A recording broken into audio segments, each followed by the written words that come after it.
everyone. Welcome back to Q&A. We're joined with Murray. Murray, yesterday's sermon, as always, was a good reminder of this is not our forever home. The sufferings and trials that we endure are not permanent, that we have future glory as adopted sons in Christ. And before I ask you a few questions, why don't you remind the listener of your sermon yesterday? Yeah, we dealt with Romans 8:18 through 25.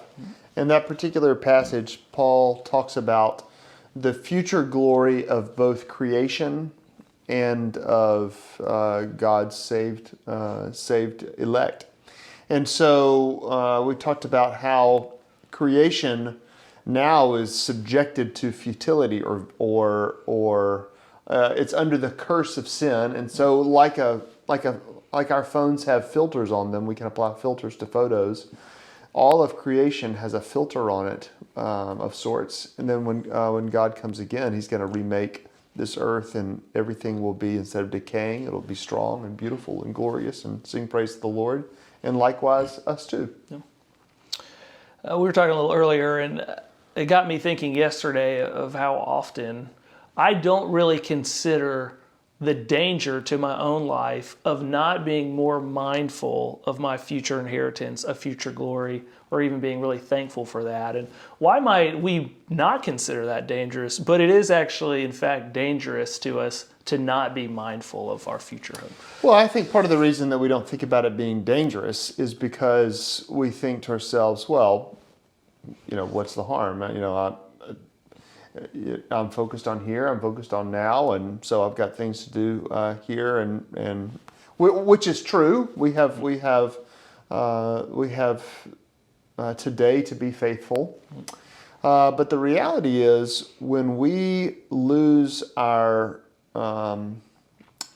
ultimate gaze, our ultimate focus, when we take that off of where we're really going, then we tend to put it somewhere else, and we make it here, or we make it in success here, or comfort here, or in whatever else, and so we make this earth an ultimate thing rather than our future home being the ultimate thing. And so I think it's dangerous in that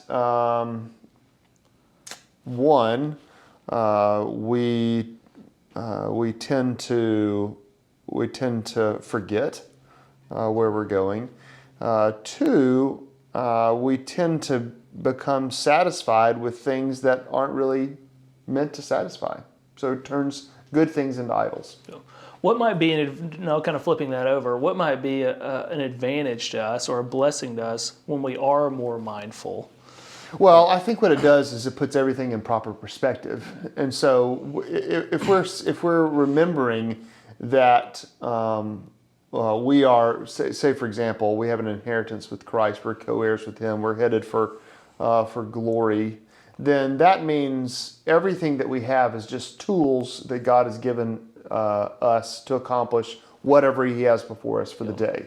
In other words, we don't have to hoard money. We don't have to hoard resources. We don't have to be obsessed with time for ourselves. We can be generous with ourselves, with our time, with our resources, with all kinds of things. So I think it just puts things in proper perspective.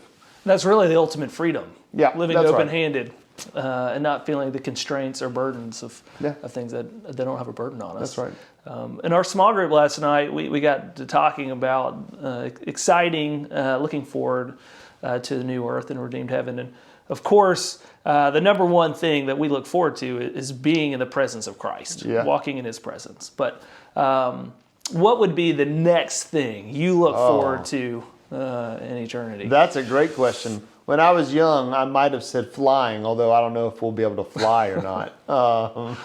Although that would be pretty cool. Carbon neutral airplanes. Yeah, that's right. I would.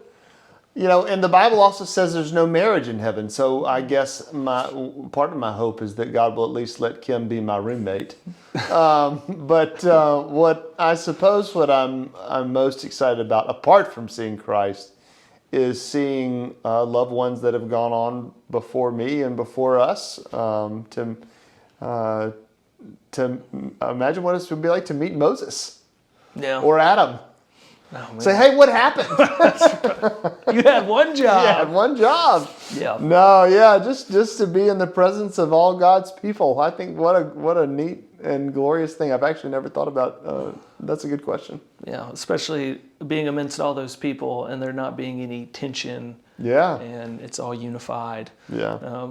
One of the answers we had last night was all of your feelings that you experience will be facts and will match the reality of your experience. Because here, right, our emotions and feelings sometimes can skew what the reality is, but up there, every emotional feeling you have is perfect. That's really thoughtful. I haven't thought about that. It's wonderful. So, well, great sermon. Thank you for your faithfulness to the text. As always, we would love to hear from you, any questions you have that we could discuss here, and thank you for your support at Cahaba Park.